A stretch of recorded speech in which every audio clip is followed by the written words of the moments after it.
Hello दोस्तों, जय हिंद and I welcome to our YouTube channel Unique Academy by Aryan Sharma.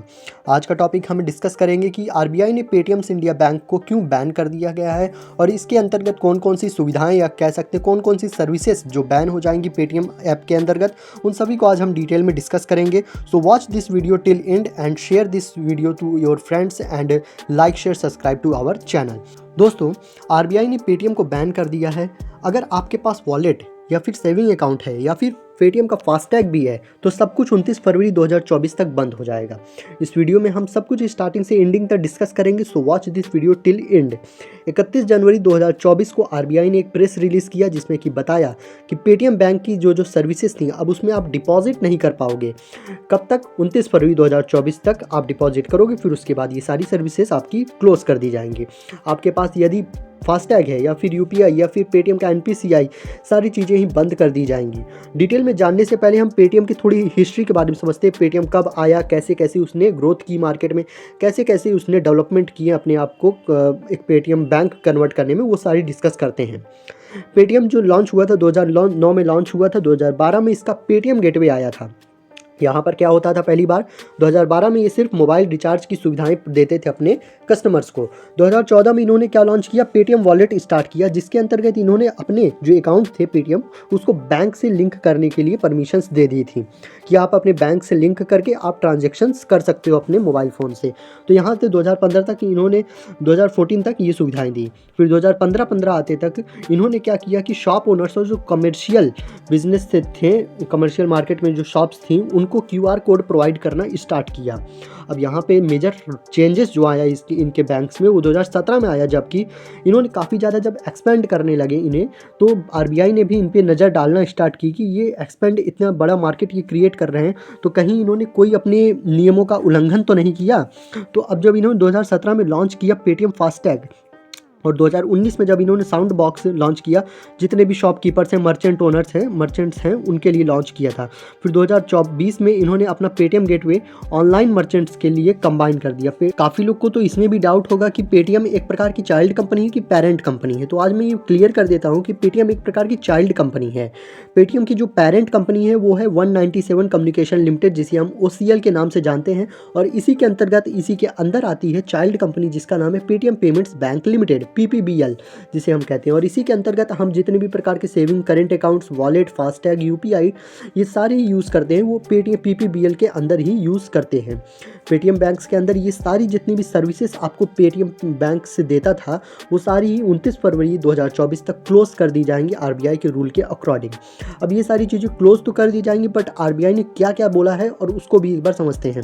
RBI ने बोला है जो पेटीएम बैंक्स के अंदर की जो सर्विसेज थी वो सिर्फ क्लोज हो जाएंगी, बाकी इस पेटीएम पेमेंट्स बैंक के बाहर की जो सर्विसेज थी वो चलती रहेंगी। जैसे देख सकते हैं कि लोन्स हो गए, इंश्योरेंस हो गए, म्यूचुअल फंड्स हो गए या मनी ऐप्स जो होते हैं, वो सारी ही चीज़ें पेटीएम बैंक्स के बाहर की चीज़ें हैं वो चलती रहेंगी।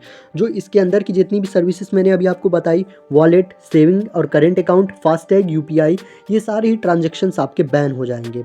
तो इसमें देखते हैं आरबीआई ने बोला है कि पेटीएम पेमेंट्स बैंक के खिलाफ कार्रवाई बैंकिंग विनियम अधिनियम 1949 की धारा 35A के तहत की गई है, और साथ साथ 1 मार्च से नए कस्टमर जोड़ना भी बंद करना होगा पेटीएम को। 1 मार्च से नए कस्टमर से इस पर लॉगिन करना भी बंद हो जाएंगे। पेटीएम ने अपने बचाव में क्या कहा है, अपना एक प्रेस मतलब कि ट्विटर पे एक रिलीज़ किया था, ट्वीट किया था, उसको देखते हैं। पेटीएम ने अपने बचाव में कहा है कि समझाते हुए एक प्रकार से लोगों को बोला है कि जो सर्विस हम पेटीएम बैंक्स के अंतर्गत देते थे वो सिर्फ बंद हो जाएंगी, बाकी मेन कंपनी 197 कम्युनिकेशन लिमिटेड की सारी सर्विसेज चलती रहेंगी।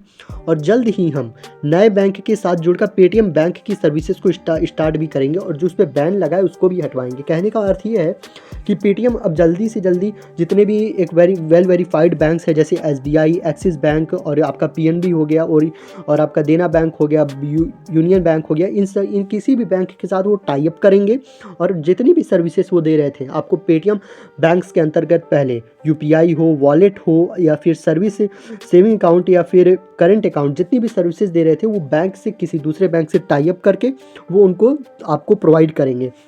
अब इस बात में वो तो हमें आगे चल के पता चलेगा कि पेटीएम किस बैंक के साथ टाई अप करता है और क्या क्या पॉलिसीज़ को फॉलो करता है, वो तो आगे चल के पता कर चलेगा हमें। पर जो 29 फरवरी तक की जो डिटेल बात हुई है आरबीआई के द्वारा, वो यही है कि पेटीएम 29 फरवरी तक बैन हो जाएगा और 1 मार्च से कोई भी नया कस्टमर इससे ज्वाइन नहीं होगा।